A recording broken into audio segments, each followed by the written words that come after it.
संत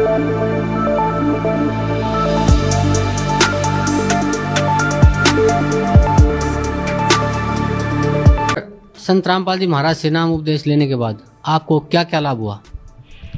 पहले मैं संसारिक लाभ बताऊंगा आपको, खासकर शरीर के लिए। जब मैंने गुरु जी को गुरु धारण कर लिया और मैं भक्ति करने लगा, लगभग 1999 की बात है। उस समय मेरी आयु 41 वर्ष थी, 41 ईयर, और अब मेरी 55 साल की हो चुकी है, 55 ईयर्स ओल्ड। तो मैं रोहतक में एक रेलवे रोड का नाम है बाजार में, वहाँ एक लाला जी के पास बैठा हुआ था। वहाँ एक लड़का मेरे से मिला। वो लाला जी ने, उसका नाम फकीर चंद जी थे, उन्होंने कहा कि MAA है और इन्होंने ज्योतिष शास्त्र से भी MA किया हुआ है। तो मैंने उसको भक्ति की बात ही समझानी चाहिए, तो उसने कहा जी एक बार अपना हाथ दिखा दो। तो उसने मेरे हाथ देखे दोनों। ध्यान से सुनना भाई और बहनों, ये कितने मर्यादित भगत हैं, कितना सार नाम लेने के बाद इनको भक्ति मार्ग समझ में आया, कितना ये गुरु जी की मर्यादा निभाते थे। गुरुदेव भगवान ने हमें क्या बताया कि बच्चों, नाम दीक्षा लेने के बाद आपने किसी भी ज्योतिष को अपना हाथ नहीं दिखाना। अरे काल प्रेरणा से ज्योतिष तो आपको कहेगा कि भैया तेरा हाथ दिखा, मैं तेरा हाथ देखना चाहता हूं, मैं तेरा भविष्य बता दूं। लेकिन परमात्मा ने क्या कहा कि आपने ये गलती नहीं करनी। नियम तो नियम है, मर्यादा तो मर्यादा है। 1999 की बात, दादा गुरु जी से नाम दीक्षा ले रखी थी। फिर 1994 में सतगुरु रामपाल जी से दीक्षा ले ली। फिर कह रहा कि मेरे को सार नाम मिल गया। फिर कह रहा कि कबीर जी ने श्री कृष्ण जी से भी कहलवा दिया कि भाई मैं ही भगवान हूं, ऊपर कोई और भी कोई शक्ति है। उसके बावजूद भी ज्योतिष वालों को अपना हाथ दिखा रहा है। अरे वो तो 100 बार कहेंगे। आज गुरुदेव ने मना कर दिया कि बच्चों, नाम दीक्षा लेने के बाद हमने बीड़ी नहीं पीनी, सिगरेट नहीं पीनी, शराब नहीं पीना। अब आपको तो लाख मिलेंगे भैया, आपके यार दोस्त रिश्तेदार जहां भी जाओगे वहीं आपको नशेड़ी मिलेंगे और कहेंगे भैया ले लेना एक घूंट, क्या दिक्कत है। तो क्या आप ले लोगे? नहीं लोगे। आपको अपने गुरु की मर्यादाओं का ध्यान है। तो जब उस फकीर चंद ने कहा कि ये MAA है, MAA हाथ देखता है, 1 नंबर का ज्योतिष है, अपना हाथ दिखाओ, भाई साहब ने दोनों हाथ आगे कर दिए। महेंद्र जी ने, सारनामी भगत ने, सबसे बड़े भगत ने, कहां इनकी मर्यादा थी? अरे इतने वर्षों के बाद भी इसको यह पता नहीं कि क्या मर्यादा है और क्या मर्यादा नहीं है। और ज्योतिष वाले के आगे खाली उसके एक बार कहने से इसने कोई विरोध नहीं किया। अगर ये विरोध करता तो हम मानते कि भाई जबरदस्ती उसके हाथ पकड़ के देख लिए होंगे। उसने तो इतना ही कहा था कि MAA। अब इसने देखा पता नहीं क्या क्या बता देगा, तुरंत आगे हाथ कर दिए भिखारी की तरह, लो जी डाल दो, क्या है। अब वो क्या गोबर डालेगा उसमें? मर्यादा तोड़नी थी, काल ने तोड़ दी। ध्यान से सुनिएगा मर्यादित भगत श्रीमान महेंद्र जी के शब्द। तो उसने कहा जी एक बार अपना हाथ दिखा दो। तो उसने मेरे हाथ देखे दोनों। तो उसने कहा जी एक बार अपना हाथ दिखा दो। तो उसने मेरे हाथ देखे दोनों। पहले दाहिना हाथ देखा, कहने लगा आपकी आयु कितनी है? मैंने कहा मैं 41 वर्ष का हो चुका हूँ। तो उसने कहा आपके भाग्य में लिखा है 40 वर्ष से लेकर 45 तक बिल्कुल बेड के ऊपर बीमार अवस्था में लेटना, और आपको फला बीमारी लगेंगी। फिर मैंने कहा मैं तो 41 का हो चुका हूँ, मुझे तो कुछ भी नहीं है। कहने लगा 1 साल का धोखा भी हो सकता है, कुछ जरूर होगा।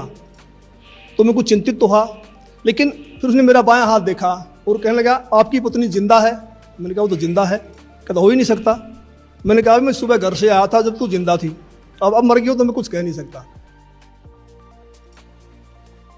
ध्यान देना भाई और बहनों, जिस प्रकार परमात्मा ने मरे हुए कमाल को, काल एजेंट को जिंदा किया था और भक्ति पे लगाया था, उसी प्रकार ना तो इस महेंद्र की आयु शेष थी और ना इसकी औरत की आयु शेष थी।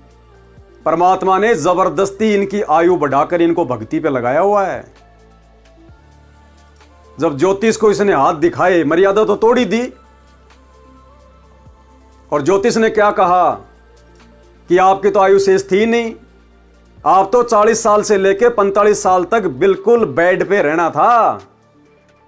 जैसे कोई पैरालाइसिस हो जाता है, लकवा मार जाता है, टट्टी पेशाब सब कुछ बेड में। तो ये मरी हुई आत्मा थी, इसका जीवन शेष नहीं था। परमात्मा ने इसकी उम्र बढ़ाई हुई है, गुरुदेव भगवान ने। साथ में फिर उस ज्योतिष ने जब इसका दूसरा हाथ देखा, इसने दोनों हाथ दिखाए अपने, पहले दायां फिर बायां। दायां हाथ देख के तो ज्योतिष ने इसकी भविष्यवाणी कर दी कि तेरे को तो 5 साल तक बेड पे पड़ा रहना था। और दूसरा हाथ देख के इसकी पत्नी की भविष्यवाणी कर दी कि आपकी पत्नी जिंदा है, क्योंकि उसकी जीवन लीला समाप्त थी, उसके श्वास शेष नहीं थे। तो इसने कहा भाई सुबह छोड़ के आया जब तो जिंदा थी, अब मर गई हो तो पता नहीं। तो उसने कहा यह तो हो ही नहीं सकता, आपकी पत्नी जिंदा कैसे रह सकती है। यानी इसकी पत्नी की भी आयु शेष नहीं थी, इस महेंद्र की भी आयु शेष नहीं थी। सतगुरु रामपाल जी भगवान ने, इस समर्थ शक्ति ने इन दोनों की आयु बढ़ाई हुई है। उसके बाद भी इन्होंने सतगुरु को हल्के में लिया। आप खुद इनका इंटरव्यू सुन रहे हैं, मैं अपनी तरफ से कुछ नहीं कह रहा। ये भगत समाज को विचार करना चाहिए। ये मृत आत्माएं हैं, मृत आत्माएं, काल के एजेंट।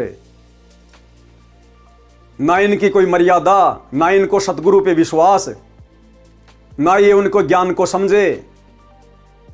और गुरुदेव ने जबरदस्ती इनकी उम्र बढ़ाई हुई है। ध्यान से सुन लीजिएगा एक बार। पहले दाहिना हाथ देखा, कहने लगा आपकी आयु कितनी है। मैंने कहा मैं 41 वर्ष का हो चुका हूं।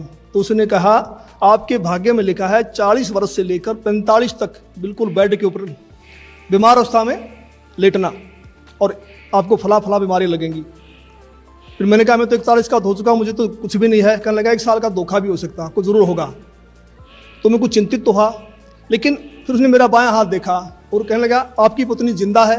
मैंने कहा वो तो जिंदा है। कहता हो ही नहीं सकता। मैंने कहा मैं सुबह घर से आया था जब तू जिंदा थी, अब मर गई हो तो मैं कुछ कह नहीं सकता। लेकिन वो तो उसने कहा भी ये कैसे असंभव हो रहा है। तो मैंने उनसे कहा भी हम पूर्ण सतगुरु की शरण में हैं, सच्चे मंत्र का जाप करते हैं। हमारे सतगुरु कहते हैं कि भी तिल घटना मासा बढ़े वेदना लिखे जो लेख, सच्चा सतगुरु मिटा के ऊपर मार दे बेक। हमारे सतगुरु ऐसे कर देते हैं।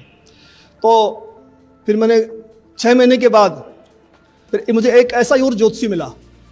मैं जैसे पुलिस लाइन में गाड़ी का वायरलेस सेट ठीक करवाने के लिए गया, उस वर्कशॉप में एक इंस्पेक्टर थे इंचार्ज, वो अपनी टेबल पर ज्योतिष शास्त्र की किताब खोल के बैठे हुए थे। मैंने उनसे वही प्रश्न किया भी इसमें क्या रखा, भक्ति करो ना सच्चे नाम की। डिस्कस हुई हमारी। उसने कहा भगत जी ऐसी बात नहीं है, ये पूर्व जन्म के लेख होते हैं, भक्ति अलग चीज़ है, ये भी सत्य होते हैं। तो उसने मेरे फिर हाथ देख लिए मेरे, तो उसने मेरे फिर हाथ देख लिए मेरे, तो उसने मेरे फिर हाथ देख लिए मेरे।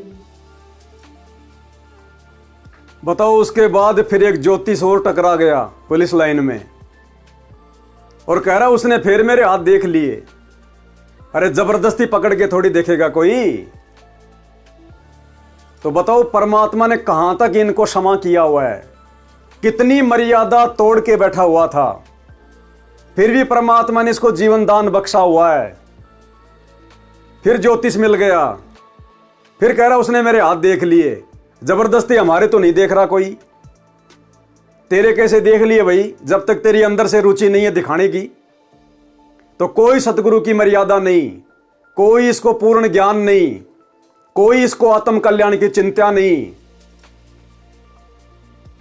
तो भाई और बहनों जबरदस्ती परमात्मा ने इनकी उम्र बढ़ा रखी है। ये मुर्दे हैं मुर्दे, और वापस ये अपनी उसी दुर्गति की तरफ बढ़ रहे हैं धीरे धीरे।